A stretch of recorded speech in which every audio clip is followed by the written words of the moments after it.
El pueblo de San Jacinto dormía bajo un manto de estrellas cuando el primer redoble de tambor cortó el silencio como un cuchillo. Doña Esperanza se despertó de golpe, con el corazón martilleándole contra las costillas. No era un sonido de este mundo. Era algo más primitivo, más oscuro. La niebla comenzó a deslizarse por las calles empedradas como dedos fantasmales, lamiendo las fachadas de adobe, colándose por debajo de las puertas. Los perros del pueblo, siempre alertas, callaron de repente. Ese silencio resultaba más perturbador que cualquier ladrido. «Ya vienen», murmuró don Jacinto, el viejo panadero, mientras observaba por su ventana cómo las primeras caravanas emergían de la bruma. Carromatos pintados de colores desgastados, tirados por caballos de ojos vidriosos. Linternas de aceite que proyectaban sombras imposibles sobre la plaza central. El circo arcano había llegado. Los niños fueron los primeros en despertar, atraídos por el sonido de clarines lejanos y promesas susurradas. Saltaban descalzos sobre el empedrado húmedo, persiguiendo los carromatos como polillas atraídas hacia una llama. Los adultos los seguían a distancia, cautelosos pero hipnotizados. En el último vagón, uno mucho más grande y cubierto por gruesas lonas rojas, algo se movió. Algo que respiraba con dificultad. Algo que olía el aire nocturno con desesperación animal. «Mañana por la noche», anunció un hombre delgado de traje gastado. «Serán testigos de maravillas que desafían la razón humana». La caravana se detuvo en la plaza. La niebla pareció espesarse a su alrededor, como si quisiera ocultarlos de ojos curiosos. O tal vez, pensó doña Esperanza mientras se persignaba, como si quisiera ocultarnos a nosotros de ellos. Silas Arcano observaba el pueblo desde lo alto de su carromato principal, sus ojos tan fríos como monedas viejas. Un hombre que parecía haberse secado por dentro hacía mucho tiempo. Su traje negro, gastado en los codos pero inmaculadamente limpio, contrastaba con la palidez enfermiza de su rostro. «¿Cuántos habitantes?», preguntó sin dirigirse a nadie en particular. «Casi 2000, patrón», respondió Marcelo, el encargado de montar la carpa. «Gente sencilla, trabajadora». Silas sonrió, pero el gesto no alcanzó sus ojos. «Perfectos. Los sencillos pagan igual que los complejos, pero se asustan más fácil». Los trabajadores del circo montaban la gran carpa roja bajo sus órdenes cortantes. Nadie lo miraba directamente a los ojos. Nadie se atrevía a contradecirlo. Se decía entre susurros que el último que lo había hecho terminó alimentando a los tigres. O algo peor. «Esta noche», anunció Silas a su compañía reunida, «comenzaremos con lo habitual. Malabaristas, payasos, el número del trapecio. Pero mañana...». Su voz bajó a un susurro que obligó a todos a inclinarse para escuchar. «Mañana traeremos al hombre lobo». Un murmullo incómodo recorrió el grupo. La trapecista, Lidia, una mujer de belleza severa y ojos tristes, dio un paso adelante. «Señor Arcano, después de lo que pasó en Guadalajara...». «Silencio». La voz de Silas cortó el aire como un látigo. «Lo que pasó en Guadalajara fue un accidente. Las cadenas no estaban bien aseguradas. Esta vez será diferente». Sus ojos brillaron con una codicia que parecía enferma, palpitante. «Les prometo algo, mis queridos artistas.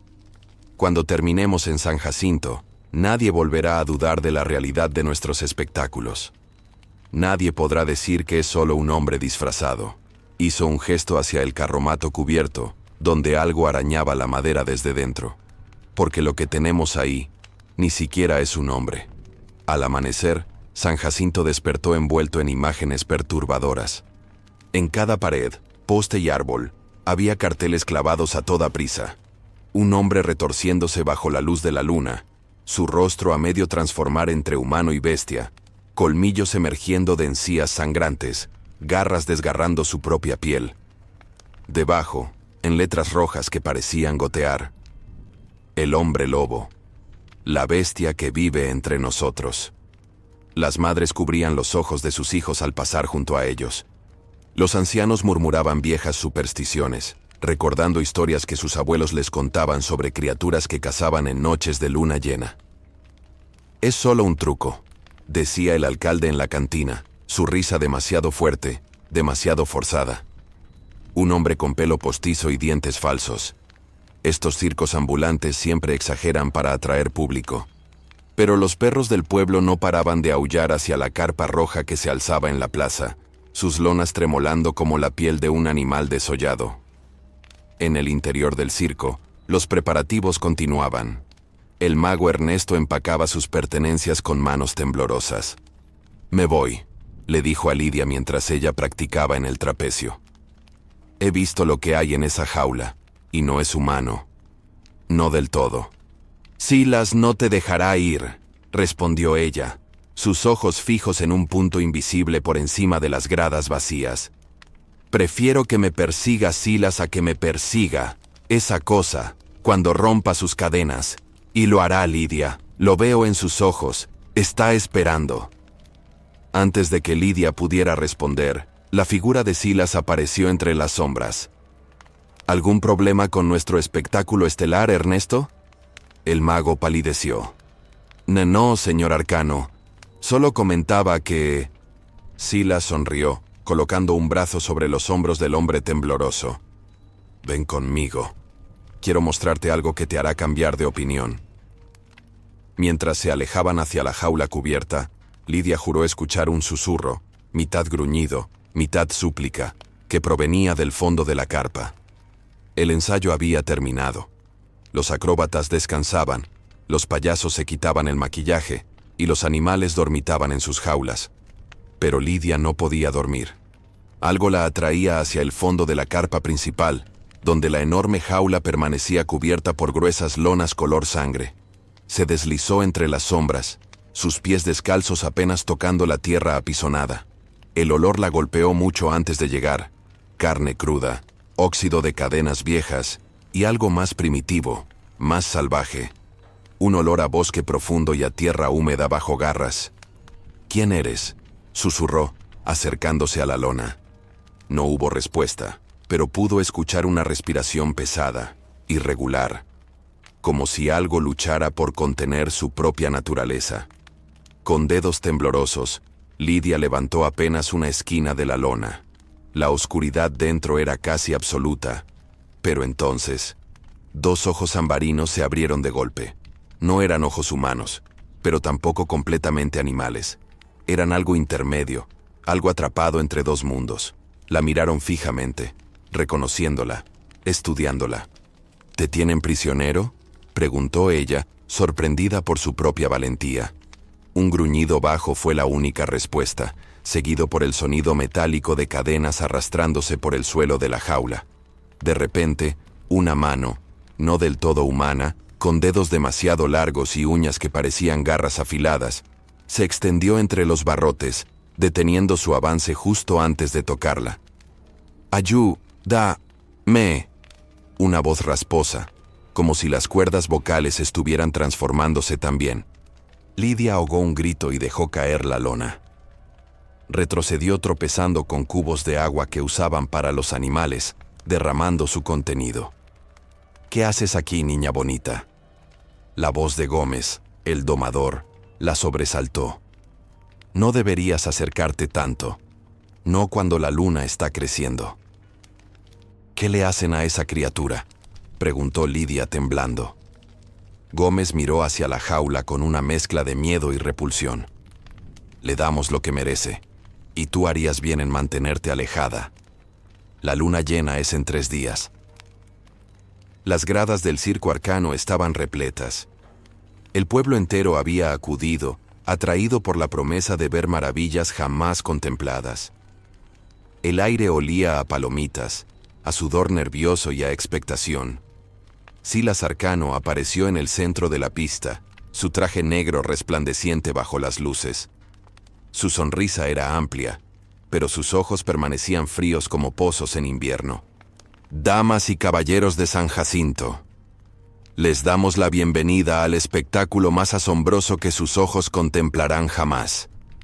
El espectáculo comenzó con los números habituales.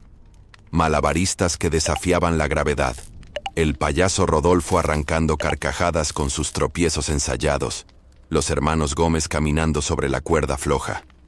Lidia voló por los aires en su trapecio, pero sus ojos se desviaban constantemente hacia el fondo de la carpa, donde la jaula seguía cubierta. Y ahora, la voz de Silas cortó la música, mientras las luces disminuían hasta un tenue resplandor azulado. Les presentamos nuestra atracción principal, un ser que desafía la naturaleza misma, una criatura mitad hombre, mitad bestia. Un redoble de tambores. El público contuvo la respiración. El auténtico hombre lobo. Las lonas cayeron. La jaula quedó expuesta, y dentro, una figura encadenada, semidesnuda, con el torso cubierto de pelo grueso y oscuro. Su rostro, parcialmente humano, mostraba rasgos alargados, mandíbula prominente, dientes que sobresalían de labios ensangrentados. Las manos, atadas con gruesas cadenas, terminaban en garras que arañaban constantemente el suelo. La criatura levantó la cabeza y aulló. Un sonido que heló la sangre de los espectadores, que no parecía proceder de una garganta humana ni animal, sino de algún lugar intermedio, prohibido. Silas golpeó los barrotes con su bastón, provocando gruñidos feroces. La multitud jadeaba entre el horror y la fascinación. Contemplen cómo se transforma ante sus ojos. Las luces parpadearon. La criatura pareció convulsionar, sus músculos contrayéndose bajo la piel. De pronto, las luces se apagaron por completo. Un grito desgarrador, auténticamente doloroso, atravesó la oscuridad. Cuando volvió la luz, la criatura yacía en el suelo de la jaula, respirando agitadamente, mientras Silas hacía reverencias ante los aplausos ensordecedores. Pero Lidia había visto algo que los demás no. Lágrimas humanas corriendo por el rostro de la bestia. La cantina del pueblo bullía de conversaciones excitadas tras el espectáculo. Hombres golpeaban las mesas con sus jarras de pulque, recreando el momento en que la bestia había rugido contra los barrotes. En una esquina oscura, don Mateo, el anciano que todos consideraban el guardián de las historias del pueblo, observaba en silencio. Su rostro curtido por el sol y los años permanecía impasible mientras escuchaba las exclamaciones de asombro. «Es solo un truco», insistía el boticario. «Un pobre infeliz cubierto de pelo falso y maquillaje». «¿Y ese aullido?», replicó otro. «Ninguna garganta humana podría producir semejante sonido». Don Mateo tosió, y el silencio cayó sobre la cantina. Cuando el viejo hablaba, San Jacinto escuchaba. «Hace 50 años», comenzó con voz áspera, «estas tierras sufrieron una maldición. Un hombre llamado Joaquín Salvatierra, buen cristiano y mejor padre, salió a cazar durante una noche de luna llena, a pesar de las advertencias. El viejo dio un sorbo a su mezcal antes de continuar. Lo que encontró en lo profundo del bosque no era un animal ordinario. Era algo antiguo, algo que nuestros ancestros conocían bien. Lo hirió con su rifle, pero no lo mató. Y la sangre de la bestia se mezcló con la suya cuando la criatura lo atacó. El silencio en la cantina era absoluto. Afuera, el viento hacía crujir las lonas del circo. Joaquín regresó cambiado. Durante los días parecía el mismo, pero conforme la luna crecía, se volvía distante, agresivo. Y cuando llegó la luna llena, don Mateo hizo una pausa dramática. 7 personas murieron esa noche, despedazadas. Decían que Joaquín huyó al bosque y que a veces, en noches como esta, se pueden escuchar sus aullidos. Mitad arrepentimiento, mitad hambre. Un escalofrío recorrió la cantina. El boticario intentó reír, pero el sonido murió en su garganta. «Ese circo», continuó don Mateo, señalando hacia la plaza, «no trajo un espectáculo a San Jacinto, trajo de vuelta nuestra maldición». Afuera, la luna creciente iluminaba la carpa roja del circo arcano, donde una sombra se movía inquieta tras los barrotes de una jaula. La madrugada encontró a Lidia despierta, sentada en su pequeña cama dentro del carromato que compartía con las bailarinas. No podía borrar de su mente la imagen de aquellos ojos ámbar, ni el sonido de aquella palabra quebrada. «Ayúdame». Con una decisión repentina, tomó un trozo de carne cruda que había guardado de la cena y se deslizó fuera. La luna creciente proyectaba sombras inquietas sobre la plaza desierta mientras avanzaba hacia la carpa principal. El olor la golpeó nuevamente al entrar. Sangre, sudor y ese aroma salvaje que no pertenecía a ninguna jaula de fieras que hubiera conocido antes. Se acercó con pasos cautelosos hacia el fondo, donde la enorme jaula descansaba, ahora solo parcialmente cubierta. «¿Estás despierto?», susurró. Un movimiento entre las sombras, la respiración pesada. Luego, los ojos aparecieron, brillando con luz propia. «Te traje comida», dijo, extendiendo el trozo de carne entre los barrotes. La figura se acercó lentamente. A la tenue luz de la luna que se filtraba por las aberturas de la carpa, Lidia pudo ver mejor al prisionero. No era como lo habían presentado en el espectáculo. El pelo en su cuerpo parecía concentrarse principalmente en la espalda y los brazos, no de forma uniforme.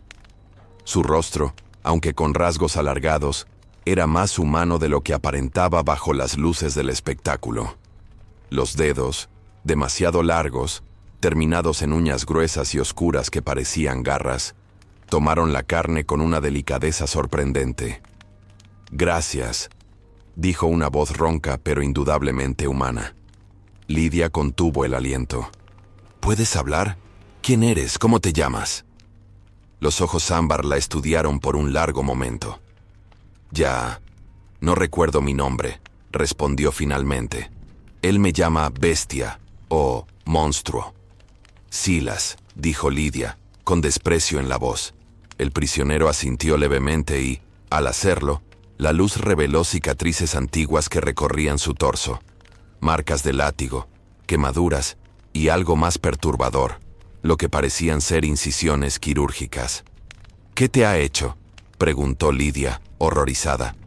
«Intentó hacerme más bestia que hombre», respondió, encogiéndose contra las sombras. «Y lo está consiguiendo». La mañana siguiente comenzó con gritos. Las bailarinas corrían de un lado a otro, los técnicos buscaban bajo las lonas, y hasta los animales parecían inquietos en sus jaulas. Rodolfo, el payaso principal, había desaparecido. «¡Maldito borracho!», gritaba Silas, lanzando su sombrero al suelo. «Seguro que está tirado en alguna cantina del pueblo». Pero la mirada en los ojos del domador Gómez decía otra cosa. Él y 2 asistentes habían estado buscando desde el amanecer, recorriendo cada rincón del campamento. «Señor Arcano», murmuró Gómez cuando pudo acercarse a su jefe sin otros oídos cerca. «Su caravana está vacía. Sus cosas siguen ahí, incluido su traje de actuación. Rodolfo nunca sale sin su traje de repuesto». El rostro de Silas se tensó. «Revisa los alrededores del circo, pero discretamente. No quiero rumores». Lidia observaba la escena desde la entrada de su carromato. La noche anterior, después de hablar con el prisionero, había regresado a su cama con la mente llena de preguntas y el corazón pesado. Ahora, un mal presentimiento la invadía. Esperó a que todos se dispersaran y se dirigió hacia la carpa principal. Algo la atraía hacia la jaula, una corazonada oscura que no podía ignorar.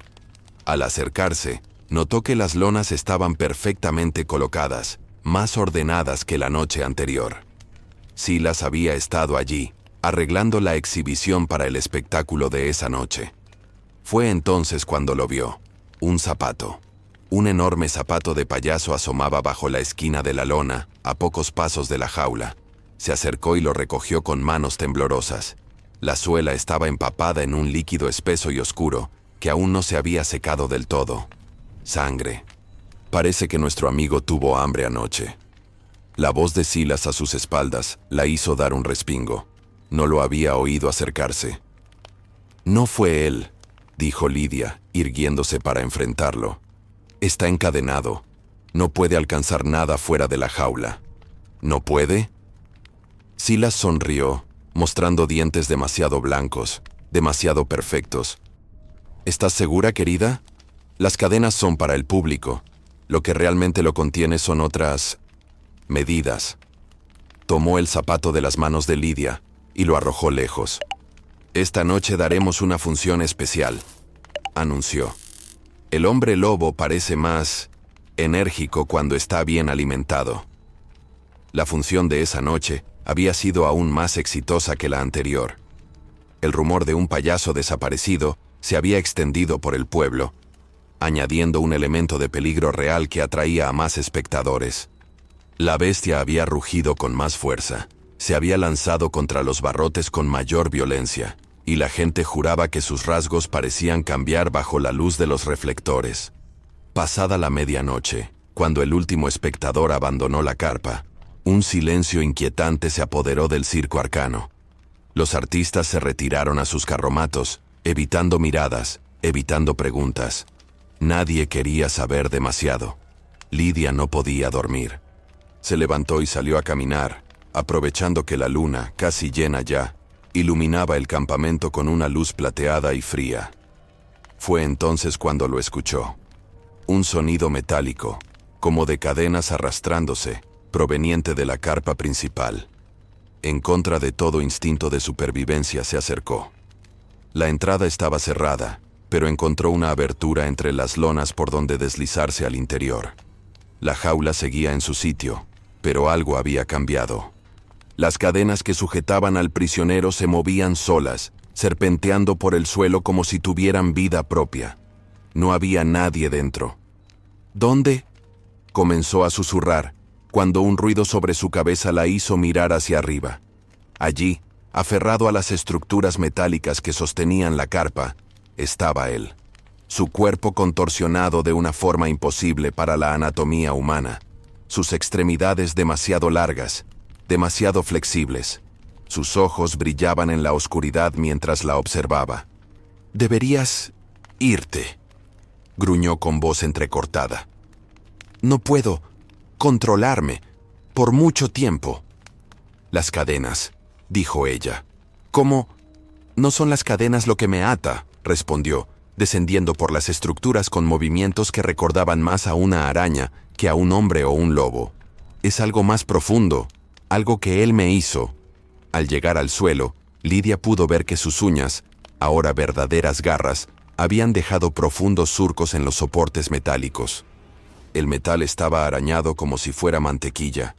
«La luna», murmuró la criatura, y sus ojos reflejaron el rayo plateado que se filtraba por una abertura en la carpa.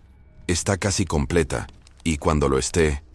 Un aullido lejano, proveniente del bosque más allá del pueblo, cortó la noche. La criatura levantó la cabeza, como respondiendo a un llamado ancestral. «Vete, Lidia, mañana será demasiado tarde». La caravana personal de Silas Arcano era la más grande y lujosa del circo. Mientras el resto de la compañía dormía en espacios estrechos y compartidos, él disfrutaba de muebles finos, alfombras persas y una colección de licores que haría palidecer a cualquier cantina del pueblo. Esa noche, Ernesto el Mago había sido convocado a la presencia del dueño del circo.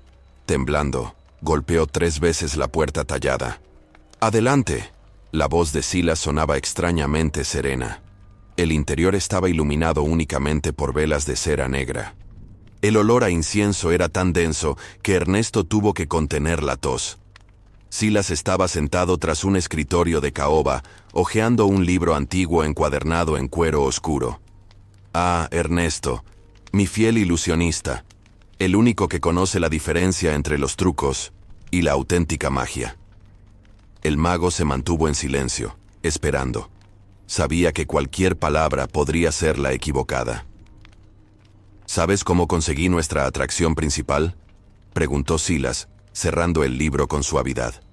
«No fue casualidad, no fue suerte. Fue un intercambio». Silas se levantó y se acercó a un baúl ornamentado. Lo abrió con una llave que llevaba colgada al cuello y extrajo un pergamino amarillento. «Hace 3 años, en el bosque de acantilados rojos, encontré a un anciano.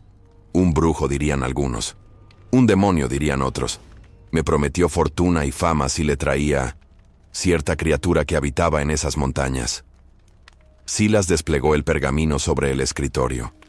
Estaba cubierto de símbolos extraños y dibujos anatómicos que mezclaban partes humanas y lupinas. En el centro, una mancha marrón que Ernesto reconoció como sangre seca. ¿Ves esto? Es un contrato, firmado con sangre, la mía y la de él. El hombre que se convirtió en nuestra atracción principal. Ernesto sintió que el aire se volvía más pesado, más difícil de respirar. No era un hombre lobo cuando lo encontré, continuó Silas, sus ojos brillando con un entusiasmo enfermizo. Era solo un hombre, un cazador que se había internado demasiado en el bosque, pero el viejo me enseñó cómo transformarlo. Dios santo, murmuró Ernesto. ¿Qué le hiciste? Le di un propósito, respondió Silas con una sonrisa torcida. Le inyecté una mezcla de sangre lupina y ciertos componentes mágicos.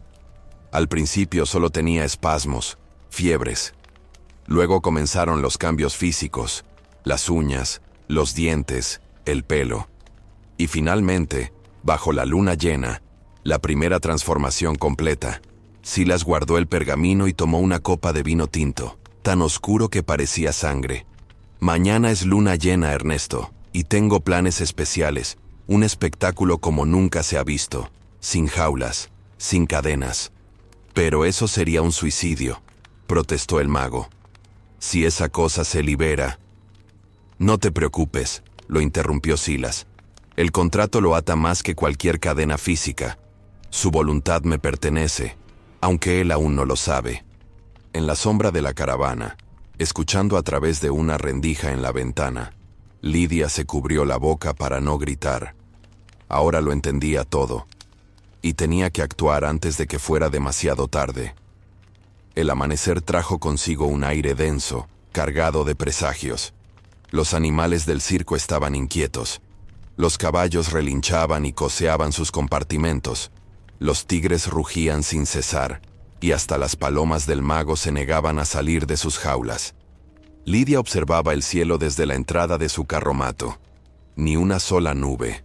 Esa noche, la luna se alzaría perfecta, redonda, implacable, y con ella llegaría el horror.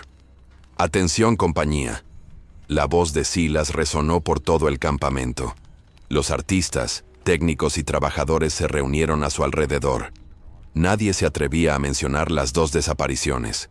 Rodolfo el payaso, y ahora también Ernesto el mago, quien no había sido visto desde la noche anterior. «Esta noche», anunció Silas con una sonrisa febril, «haremos historia. No solo en San Jacinto, sino en todo el país. El espectáculo de esta noche trascenderá el entretenimiento. Será una experiencia religiosa». Un murmullo recorrió al grupo. Nadie entendía a qué se refería, pero el tono de Silas provocaba escalofríos.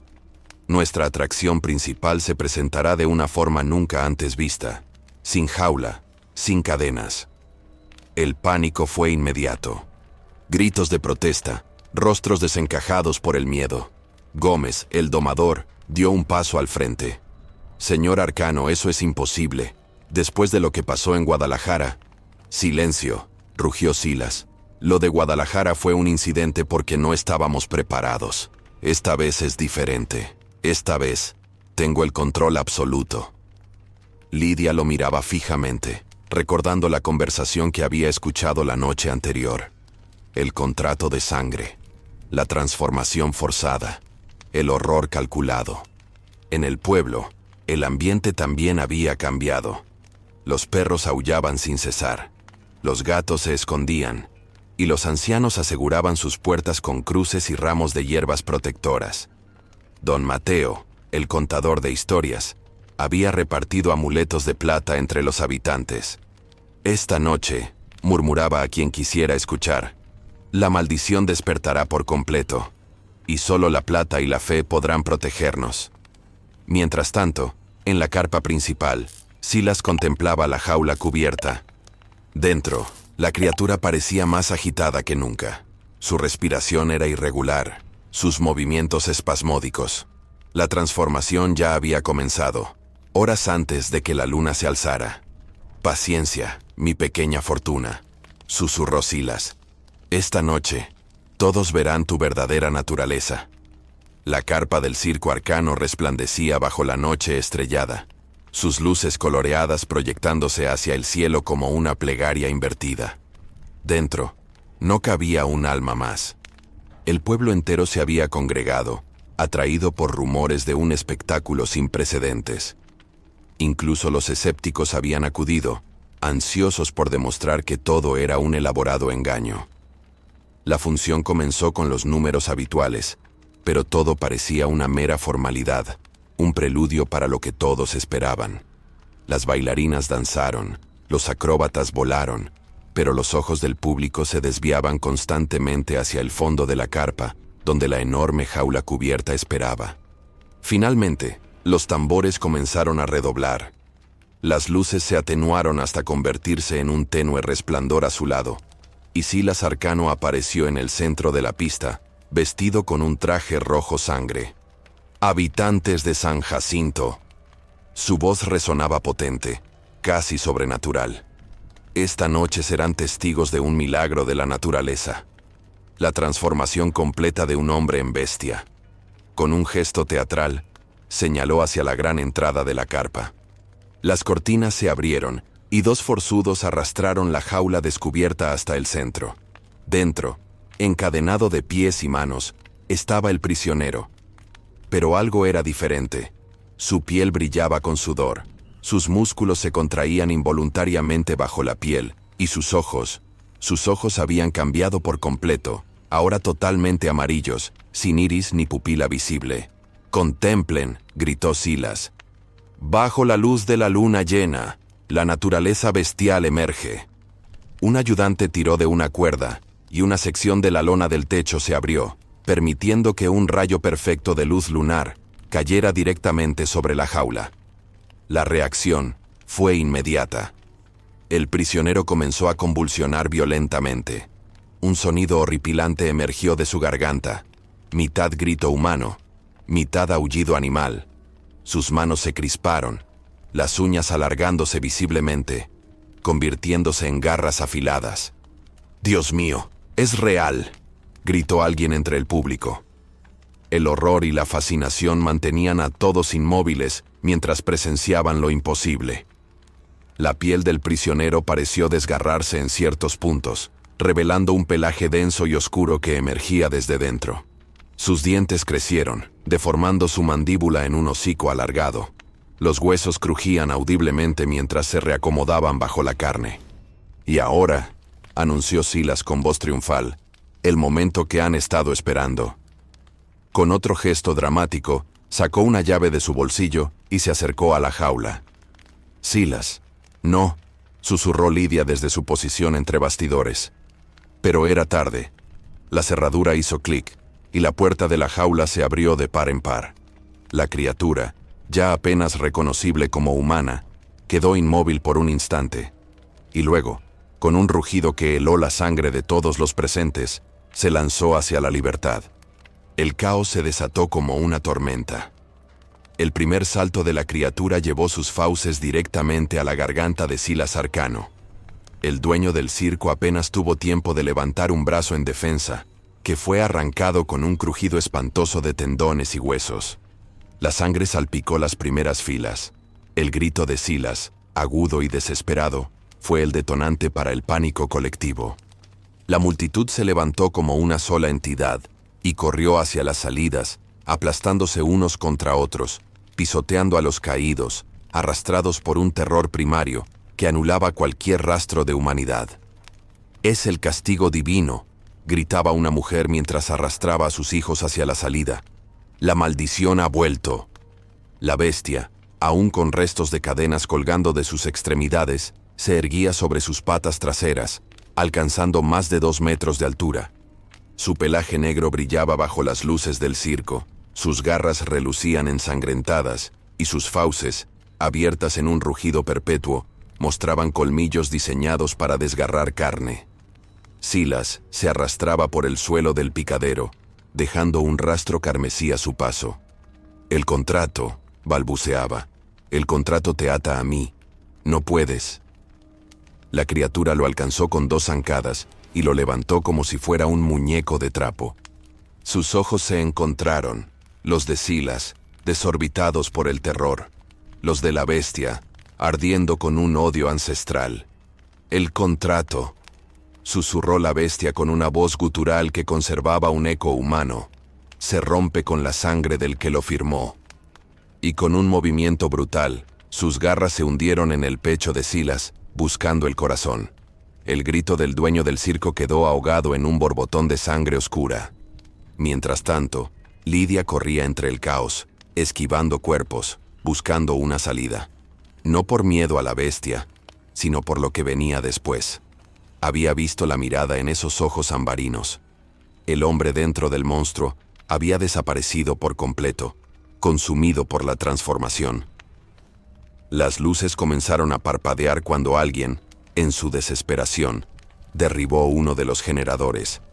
En la oscuridad intermitente, la masacre adquiría cualidades de pesadilla.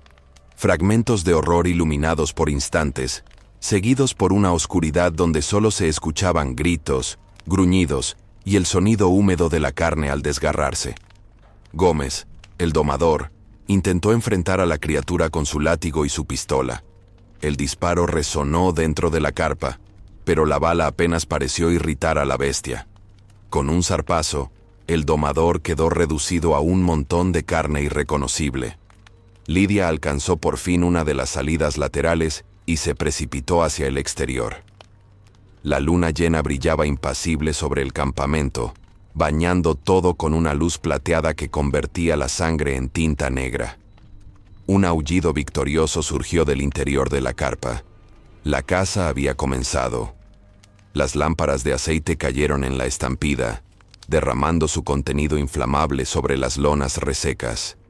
El fuego se extendió con voracidad, devorando telas, cuerdas y madera como si tuviera hambre propia. Pronto, la gran carpa roja se convirtió en una columna de llamas que se alzaba hacia el cielo nocturno, visible a kilómetros de distancia. El calor abrasador añadía un nuevo elemento de terror a la masacre. Las jaulas de los animales se abrieron cuando las llamas alcanzaron los mecanismos de cierre. Tigres, leones y caballos enloquecidos por el miedo corrían entre la multitud, sumando sus rugidos y relinchos al coro de gritos humanos. En medio de este apocalipsis de fuego y sangre, la criatura que una vez fue humana acechaba con metódica eficiencia. Ya no atacaba indiscriminadamente. Parecía buscar presas específicas. Los miembros del circo, aquellos que lo habían mantenido cautivo, que se habían burlado de su sufrimiento, que habían aplaudido su humillación. El payaso suplente fue encontrado escondido bajo una carreta. Murió suplicando, sus gritos ahogados por el crepitar de las llamas. Las bailarinas, atrapadas en su carromato en llamas, sufrieron un destino igual de horrible cuando la bestia destrozó la puerta para alcanzarlas. Lidia corría entre los restos ardientes del campamento, su rostro manchado de hollín y lágrimas. No tenía un plan, solo el instinto primario de supervivencia. Pero algo la detuvo en seco. El sonido de un niño llorando. Entre 2 carromatos incendiados, un pequeño de no más de 6 años se acurrucaba, paralizado por el terror. Las llamas se acercaban peligrosamente y no había señales de sus padres. Sin pensarlo 2 veces, Lidia corrió hacia él, lo tomó en brazos y buscó frenéticamente una salida entre el laberinto de fuego. El aire se volvía irrespirable, cargado de humo tóxico y el olor dulzón de la carne quemada. Fue entonces cuando lo vio, la silueta de la bestia recortada contra las llamas, observándola fijamente. El niño se aferró con más fuerza al cuello de Lidia, escondiendo su rostro. «Por favor», susurró ella, aunque dudaba que quedara algo de humanidad en esos ojos ambarinos. «Déjanos ir». La criatura avanzó lentamente hacia ellos, sus garras dejando surcos profundos en la tierra apisonada. Cada paso era deliberado, como si estuviera luchando consigo mismo. A pocos metros de distancia se detuvo. Su respiración era pesada, su pelaje manchado de sangre que no era suya. Por un instante, un brevísimo instante, Lidia creyó ver un destello de reconocimiento en esas pupilas bestiales. Un estruendo rompió el momento cuando una sección de la carpa principal se desplomó. La bestia giró la cabeza hacia el ruido, y con un gruñido profundo, se alejó a grandes saltos, perdiéndose entre las llamas y el humo. Lidia no esperó más. Apretando al niño contra su pecho, corrió hacia los límites del campamento, hacia la oscuridad protectora del bosque que rodeaba San Jacinto. Detrás, el circo arcano se convertía en cenizas, su maldad purificada por el fuego. El bosque que rodeaba San Jacinto era antiguo, sus árboles centenarios testigos silenciosos de innumerables tragedias. Esa noche, sus sombras parecían más densas, sus sonidos más inquietantes, como si la naturaleza misma contuviera el aliento ante el horror que se desarrollaba en sus límites. Lidia se había adentrado en la espesura, guiada por el instinto y la desesperación. El niño se había dormido en sus brazos, agotado por el terror. A lo lejos, el resplandor del circo en llamas teñía el horizonte de rojo sangre, y los gritos habían ido disminuyendo hasta convertirse en un silencio más perturbador que cualquier sonido. Se detuvo junto a un arroyo para recuperar el aliento. El agua reflejaba la luna llena, perfecta e indiferente en su belleza. ¿Cómo podía el mundo seguir girando después de lo que había presenciado? Un crujido de ramas la puso en alerta. Algo se movía entre los árboles, algo grande. Instintivamente, Lidia abrazó con más fuerza al niño y buscó un lugar donde esconderse. Demasiado tarde. La bestia emergió del follaje, su pelaje negro casi invisible en la oscuridad del bosque, solo sus ojos brillando como carbones encendidos. Pero algo había cambiado en él. Sus movimientos eran menos fluidos, más espasmódicos. Parecía estar luchando contra sí mismo. «Vete», gruñó la criatura, su voz un sonido imposible, palabras formadas por una garganta diseñada para rugir, no para hablar. «No puedo contenerlo mucho tiempo». Lidia dio un paso atrás, pero no huyó. Había algo en esos ojos, algo que no era solo bestial. «¿Quién eres?», preguntó, su voz apenas un susurro. «¿Qué te hicieron?». La criatura se acercó al arroyo y contempló su reflejo en el agua. Sus garras se crisparon, como si quisiera destrozar la imagen que le devolvía la superficie líquida. «Ya no sé quién soy», respondió con dificultad. El hombre se desvanece. La bestia toma control. Gotas que podrían haber sido lágrimas o simple agua cayeron al arroyo, distorsionando el reflejo. La criatura levantó la cabeza y aulló hacia la luna, un sonido cargado de sufrimiento, de rabia, de pérdida. Cada luna menos humano. Pronto, solo quedará el lobo. Lidia depositó al niño con cuidado sobre un lecho de hojas y se acercó a la criatura. Toda prudencia olvidada, movida por una compasión que desafiaba la lógica. «Tiene que haber una forma de revertirlo», dijo. «El contrato se rompió cuando mataste a Silas». «No». La bestia sacudió su masiva cabeza. «La maldición es más antigua. Silas solo la aprovechó». Sus ojos se encontraron, y por un momento, Lidia vio al hombre atrapado dentro del monstruo. Un hombre torturado, al borde de la desaparición. «Déjame ir», pidió la criatura. «A lo profundo del bosque, donde no pueda dañar a nadie más». Lidia asintió, las lágrimas corriendo libremente por su rostro. Entendía lo que le estaba pidiendo, la libertad que solo la naturaleza salvaje podía ofrecerle.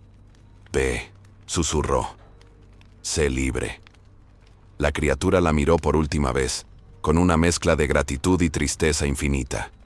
Luego, con un poderoso salto, se internó en la espesura, su silueta desvaneciéndose entre los árboles hasta que solo quedó el eco de su aullido, perdiéndose en la distancia.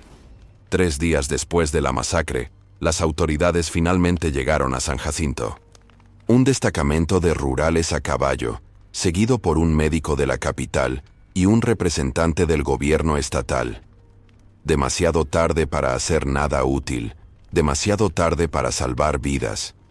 Solo quedaba documentar la tragedia. Lo que encontraron superaba cualquier informe de atrocidades que hubieran visto antes.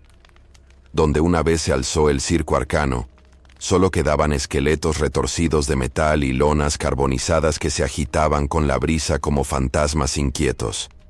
El olor era indescriptible, una mezcla de carne quemada, sangre seca y el hedor dulzón de la muerte. «Santa Madre de Dios», murmuró el capitán de los rurales mientras desmontaba.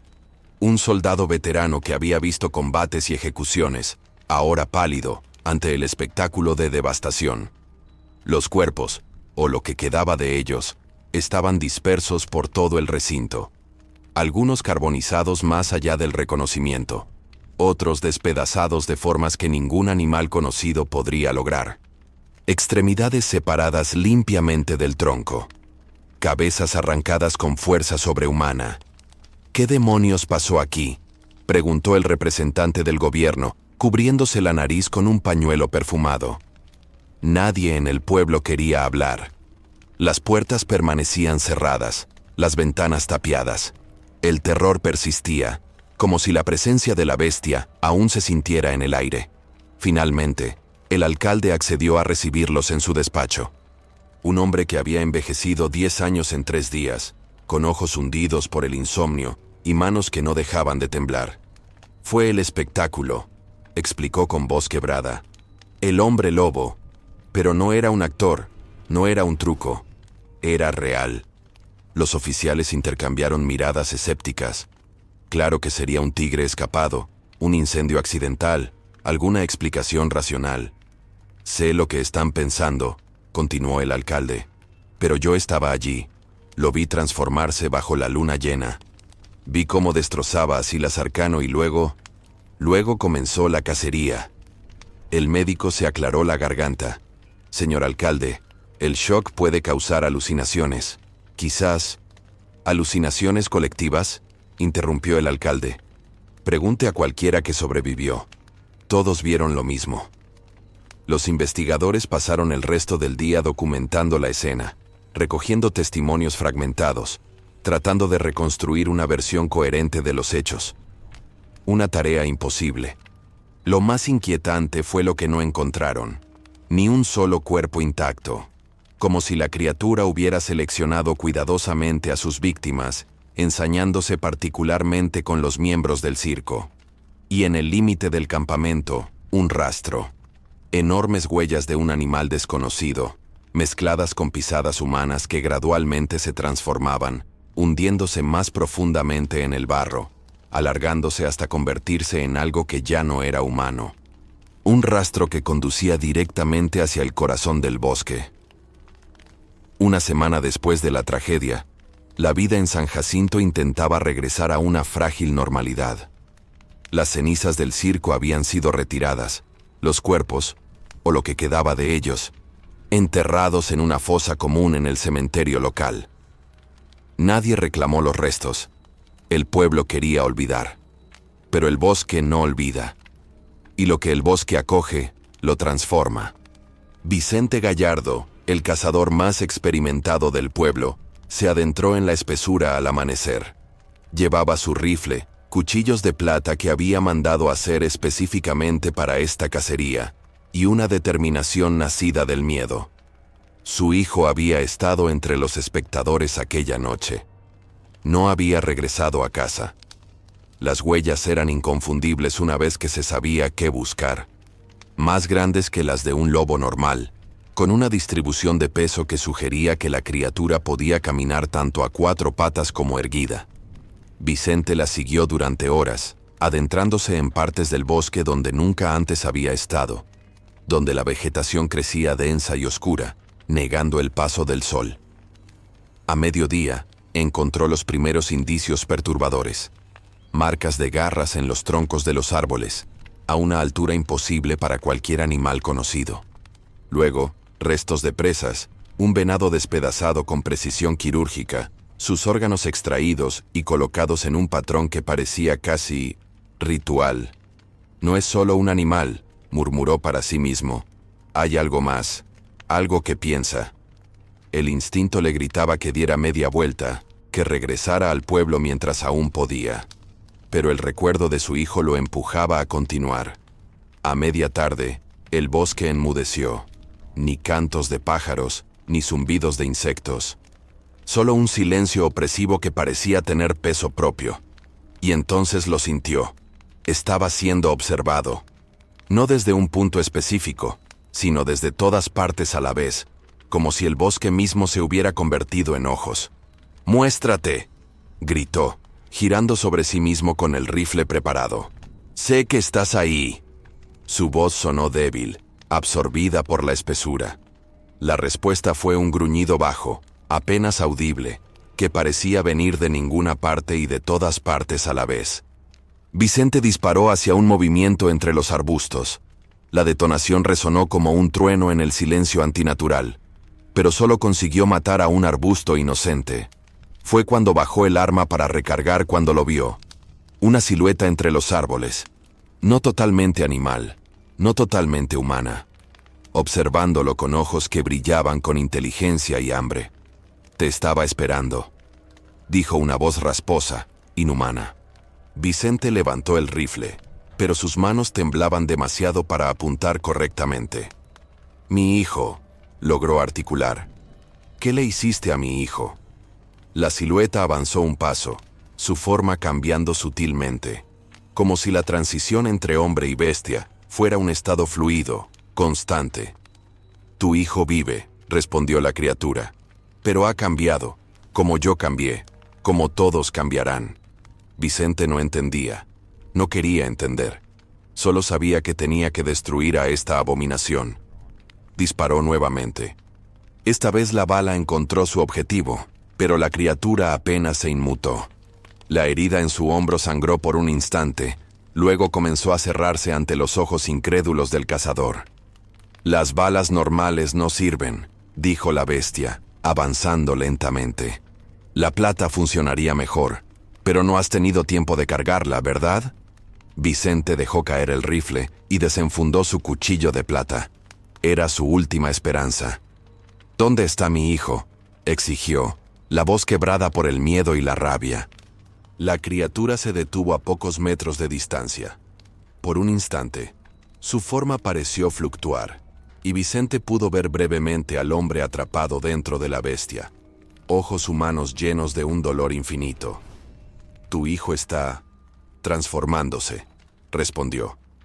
«La maldición se propaga. Cada luna llena habrá más como yo». «No», murmuró Vicente, negándose a aceptar esa realidad. «Te mataré y lo liberaré».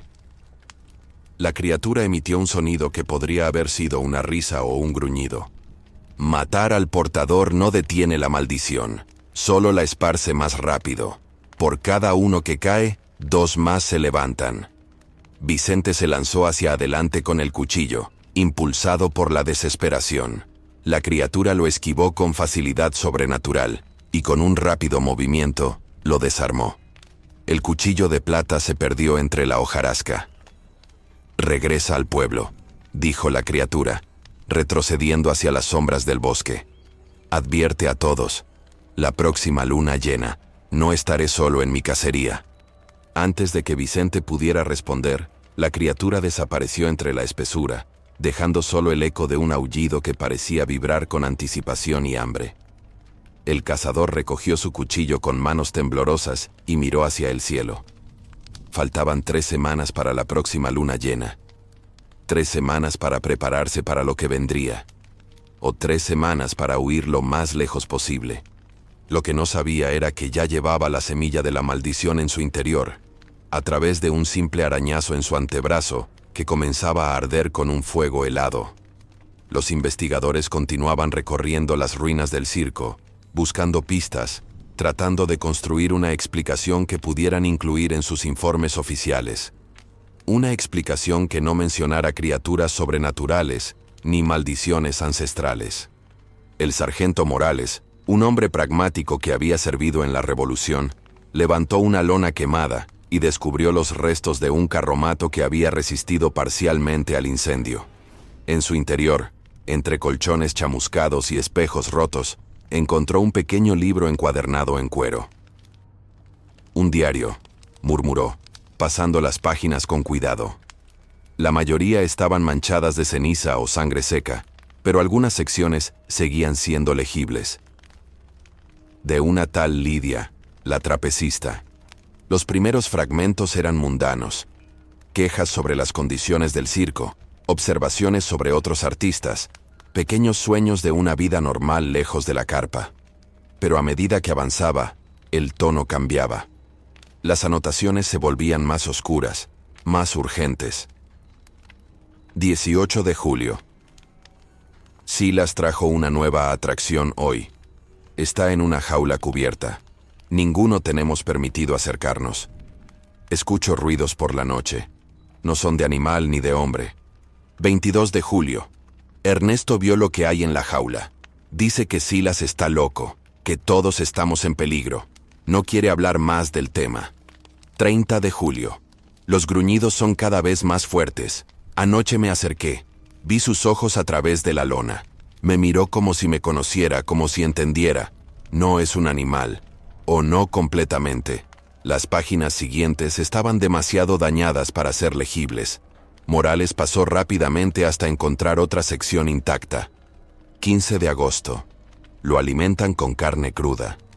A veces escucho a Silas hablándole, palabras extrañas como un ritual. La criatura responde con gruñidos que suenan casi como palabras. Cada día se parece menos a un hombre. El corazón de Morales se aceleró al leer la última entrada, fechada el día de la tragedia. 20 de agosto. Luna llena esta noche. Escuché a Silas hablar con Ernesto. Habló de un contrato de sangre, de una transformación forzada. Habló de un hombre que capturó y convirtió en monstruo. Dice que esta noche presentará al hombre lobo sin cadenas. Dios nos proteja. Si alguien encuentra este diario, deben saber la verdad. Lo que Silas mostró no era un truco ni un disfraz.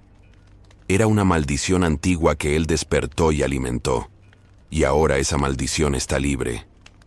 Debajo, escrito con una caligrafía temblorosa, había una postdata. Lo he liberado.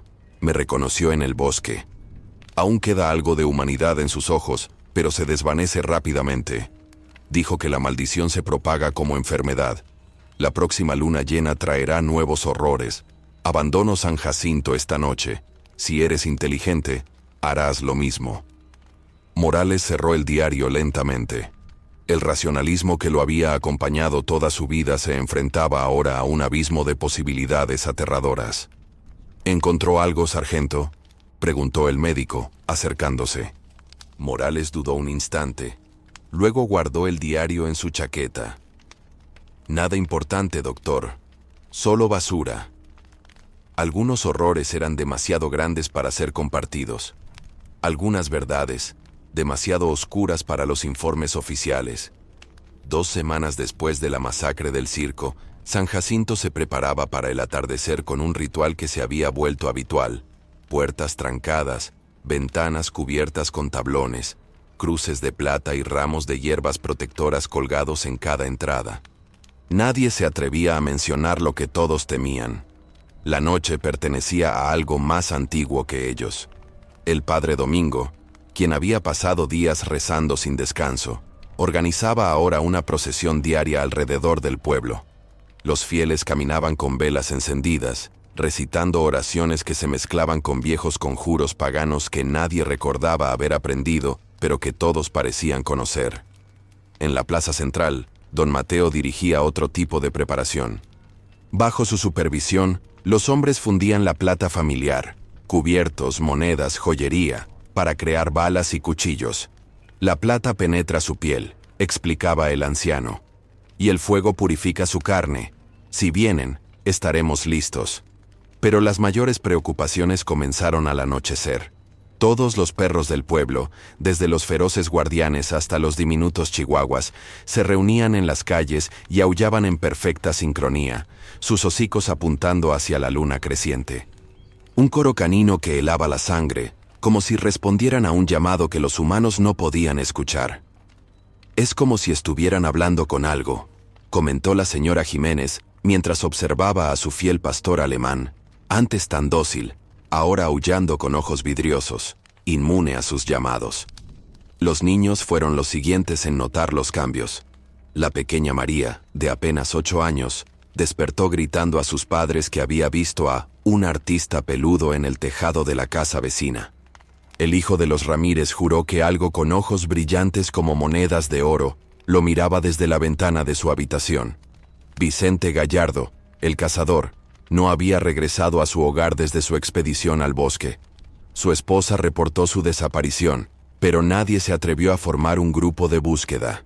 El bosque ya no era territorio humano. Esa noche, mientras la luna alcanzaba 3/4 de su plenitud, el primer aullido llegó desde el límite del pueblo. No era de perro ni de coyote. Era algo más grande, más profundo, con una cualidad casi humana. Los perros respondieron inmediatamente, como soldados saludando a su general. Desde la torre de la iglesia, el padre Domingo observaba la línea oscura del bosque. Por un instante, creyó ver siluetas moviéndose entre los árboles. No de 4 patas, sino erguidas, caminando como hombres pero con la gracia depredadora de las bestias. «Vienen más», susurró, haciendo la señal de la cruz. «Que Dios nos asista». A la mañana siguiente, los habitantes encontraron huellas enormes en el barro de las calles. Huellas que se detenían inexplicablemente a mitad de camino, como si la criatura que las dejó se hubiera desvanecido en el aire, o transformado en algo que ya no dejaba las mismas marcas. Y en la puerta de la escuela, arañada con garras imposiblemente afiladas, una frase que heló la sangre de todos. «La manada crece. La luna llena viene». 3 meses después de la tragedia, la ciudad de Veracruz bullía con la emoción de un nuevo espectáculo.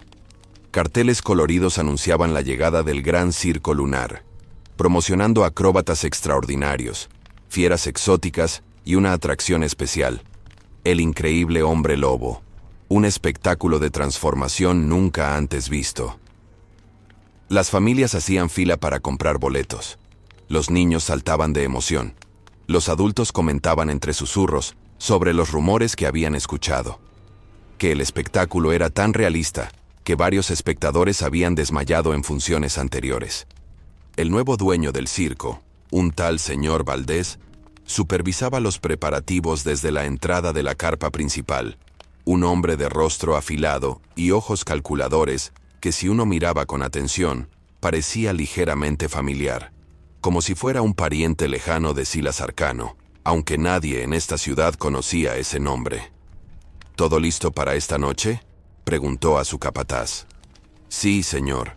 La jaula está asegurada, los efectos especiales probados. El público quedará impactado». Valdés sonrió, mostrando dientes demasiado blancos y perfectos. «¿Y nuestro artista principal?».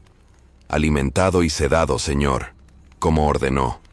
Valdés asintió y se alejó hacia su carromato privado. En el trayecto, se detuvo junto a una mujer que arreglaba su equipo de trapecio. Llevaba una máscara que cubría la mitad de su rostro, presuntamente debido a un accidente en una función anterior. «Linda noche, ¿verdad, Lidia?», comentó casual. La mujer se tensó visiblemente al escuchar su nombre. «Perfecta, señor Valdés», respondió con voz controlada, «especialmente con la luna llena tan cerca». «Precisamente», sonrió él, «nuestro espectáculo principal brilla con más intensidad en noches como esta».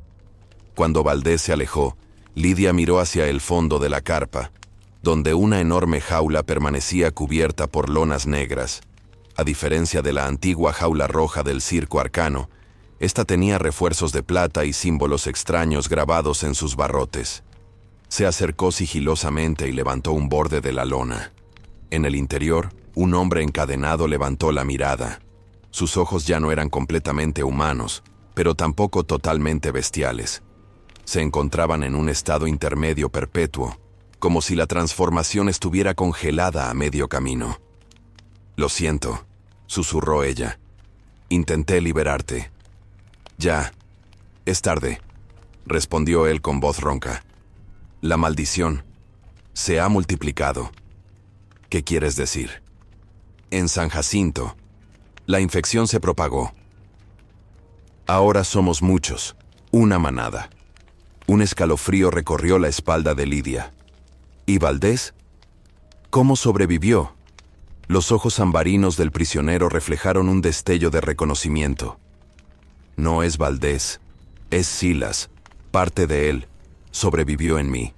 La maldición permite compartir cuerpos, memorias. Lidia retrocedió horrorizada, dejando caer la lona. Las implicaciones eran demasiado aterradoras para contemplarlas. Afuera, la primera función de la noche comenzaba. Las familias entraban emocionadas, ajenas al verdadero horror que les esperaba. En el horizonte, la luna casi llena comenzaba a elevarse. En su carromato, Valdés Silas abría un antiguo libro encuadernado en piel. Sus páginas estaban cubiertas de símbolos arcanos y diagramas de anatomía mitad humana, mitad bestia. Con un cuchillo ceremonial, hizo un pequeño corte en su palma y dejó caer 3 gotas de sangre sobre un pentagrama dibujado en el suelo. «El espectáculo debe continuar», murmuró con una sonrisa que no llegaba a sus ojos. «Y esta vez, todos están invitados a unirse al elenco». Dentro de la jaula, la criatura levantó la cabeza y aulló suavemente, un sonido que vibraba con anticipación. Otros aullidos respondieron desde la distancia, desde el bosque que rodeaba la ciudad, como ecos de una promesa siniestra. La manada estaba lista, la función estaba por comenzar. Y esta vez, no habría supervivientes que pudieran contar la historia.